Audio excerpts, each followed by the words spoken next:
नमस्कार। दिन भर की बड़ी खबरों में आपका स्वागत है। मैं हूं शिवानी। आज की खबरों में बात होगी, कांग्रेस ने चलाया ऑपरेशन पंजाब, झटके बीजेपी के कई दिग्गज, खतरे में शाह का करियर की। वहीं मोदी शाह का अहंकार टूटा, बैकफुट पर आई बीजेपी सरकार, वापस लिया तानाशाह कानून की और 58 विधायकों संग चुनाव आयोग से मिला टीएमसी का बागी गुट। क्या फैसला लेंगे ज्ञानेश कुमार की? वहीं क्या गडकरी के भ्रष्टाचार की खुली पोल, 3 महीने में डुबा दिए जनता के 12,000 करोड़ की। साथ ही बुरे फंसे शाह, 20 घर फूके, भारी बवाल, इस्तीफे की मांग तेज की। इसी के साथ आज दिन भर की सभी बड़ी और प्रमुख खबरों को जानेंगे विस्तार से। उससे पहले एक नजर सुर्खियों पर। हरियाणा बीजेपी नेता बोले, निर्दलीय एमएलए सारी पार्टी खा जाएगा। कौशिक ने कहा, जून पर छापे पड़ने वाले थे। विधायक बोले, भाजपा ने अनपढ़ को कैसे टिकट दी। 30 दिन जेल में रहे तो पीएम सीएम की कुर्सी जाएगी। संसदीय समिति प्रावधान हटाने के पक्ष में नहीं, मानसून सत्र में बिल दोबारा आ सकता है। नितिन नवीन की बांकीपुर सीट पर 30 जुलाई को वोटिंग, पीके लड़ सकते हैं। तेज प्रताप ने कैंडिडेट उतारा, जानिए बीजेपी से कौन हो सकता है उम्मीदवार। महबूबा मुफ्ती खामनेई के अंतिम संस्कार में होंगी शामिल। ईरान ने विशेष अतिथि तौर पर बुलाया, बोली मेरे लिए यह सम्मान की बात। मोदी ने ताकाइची को छोटी बहन बताया, कहा जापान की पहली महिला पीएम का स्वागत। भारत में खाद के 1000 प्लांट लगेंगे। सबूत नहीं है कि पीएम तक पैसा गया, पर राम मंदिर चढ़ावा चोरी पर बोले अरविंद केजरीवाल।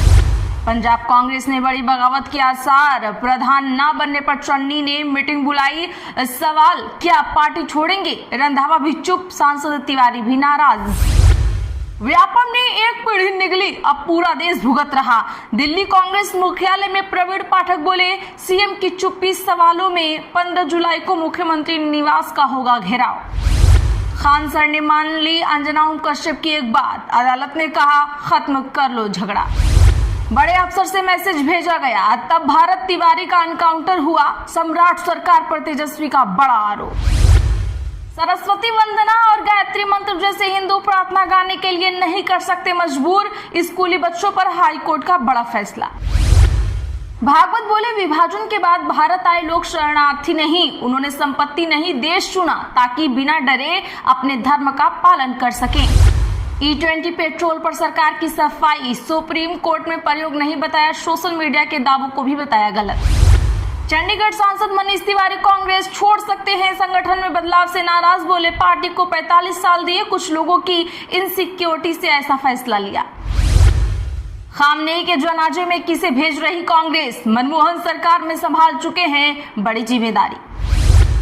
आरजेडी स्थापना दिवस से पहले तेजस्वी को 5 बड़ी नसीहत, घर से बाहर निकलिए, लोगों से मिलिए। सीनियर नेताओं ने लालू के सामने सुनाया दर्द। बिहार एमपी और गुजरात की 3 विधानसभा सीटों पर उपचुनाव का हुआ ऐलान। 30 जुलाई को वोटिंग, 3 अगस्त को आएंगे नतीजे।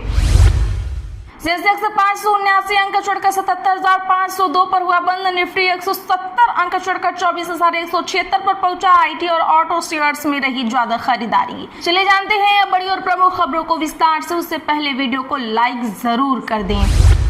हिमाचल बीजेपी प्रत्याशी रहे बृजलाल समर्थकों सहित कांग्रेस में शामिल। विधानसभा चुनाव से पहले हलचल तेज। हिमाचल प्रदेश में दिसंबर 2027 में प्रस्तावित विधानसभा चुनाव से पहले सियासी हलचल तेज होने लगी है। कांग्रेस ने संगठन विस्तार अभियान की शुरुआत करते हुए आज भाजपा को बड़ा झटका देने का दावा किया।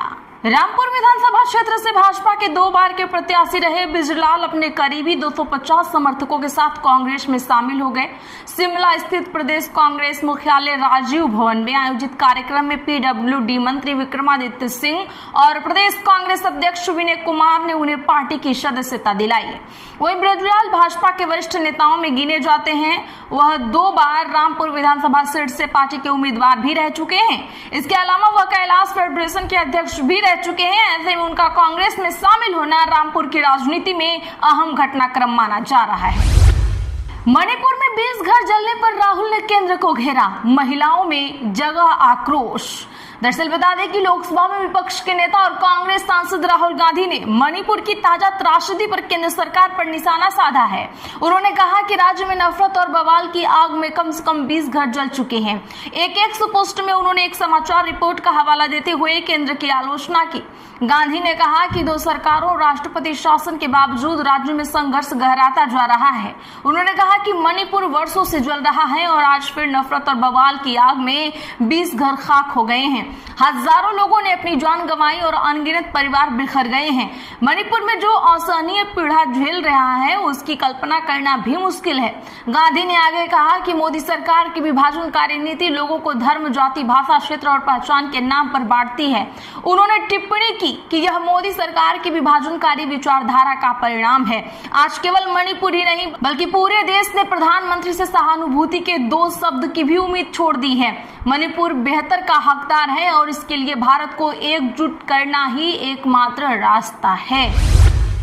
टीएमसी के बागी गुट का दावा, पार्टी का सिंबल अब हमारा, चुनाव आयोग से जल्द फैसला लेने की मांग। दरअसल बता दें कि पश्चिम बंगाल में तृणमूल कांग्रेस के बागी गुट का 10 सदस्यीय प्रतिनिधिमंडल मुख्य चुनाव आयुक्त ज्ञानेश कुमार से आज मिला है।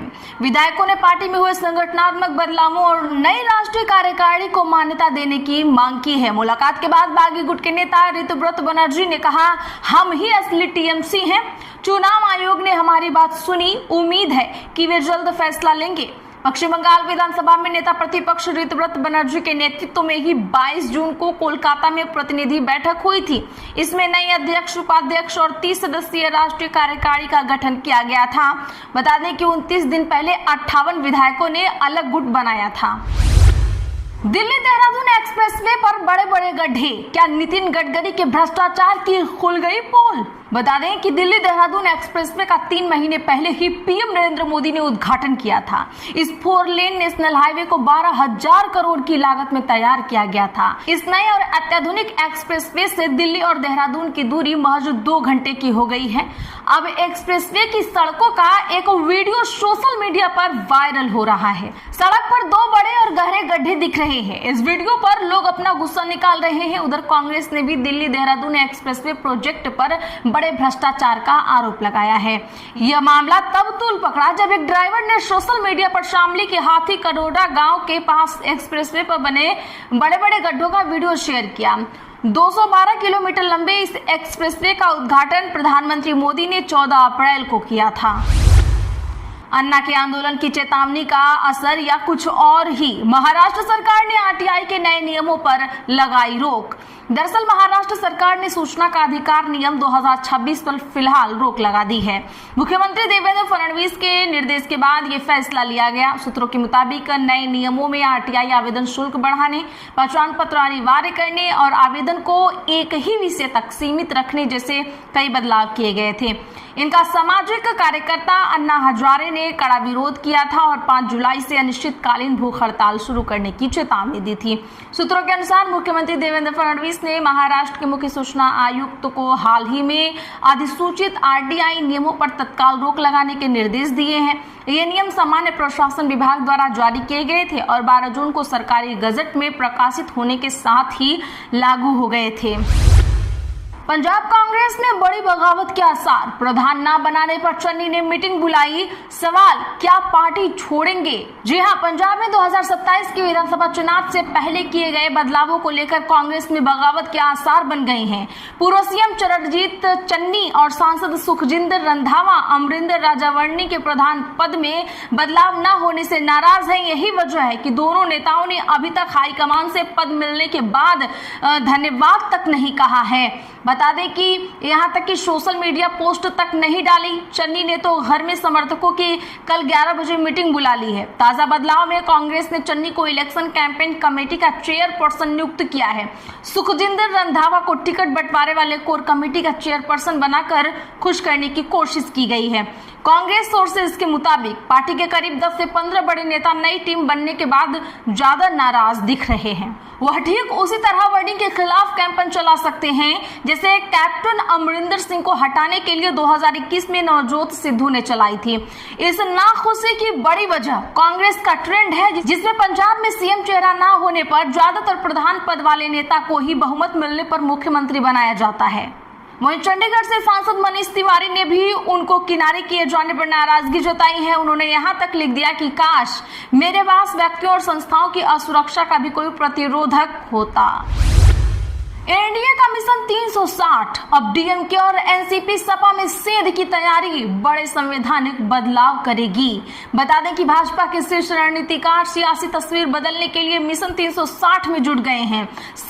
17 अप्रैल को महिला आरक्षण व परिसीमन से जुड़े बिल पर लोकसभा में झटका लगने के बाद ही भाजपा ने संसद में 2/3 बहुमत जुटाने की रणनीति तेज कर दी थी। पार्टी का फोकस केवल इसी विधेयक तक सीमित नहीं, बल्कि एक देश एक चुनाव और न्यायिक सुधारों जैसे बड़े संवैधानिक बदलावों के लिए जरूरी सुपर मेजोरिटी हासिल करने पर है। इसके लिए भाजपा विपक्षी दलों में टूट, नए सहयोगी जोड़ने और जरूरत पड़ने पर मतदान के समय विपक्ष की गैर हाजिरी जैसे विकल्पों पर नजर रखे हैं। इसे संसद के मानसून सत्र तक पूरा करने का टारगेट है। आज के लिए बस इतना ही। ऐसे ही खबरों के लिए चैनल सब्सक्राइब कर लें और बगल में घंटी के निशान को जरूर दबा लें। वीडियो को लाइक और शेयर करना ना भूलें।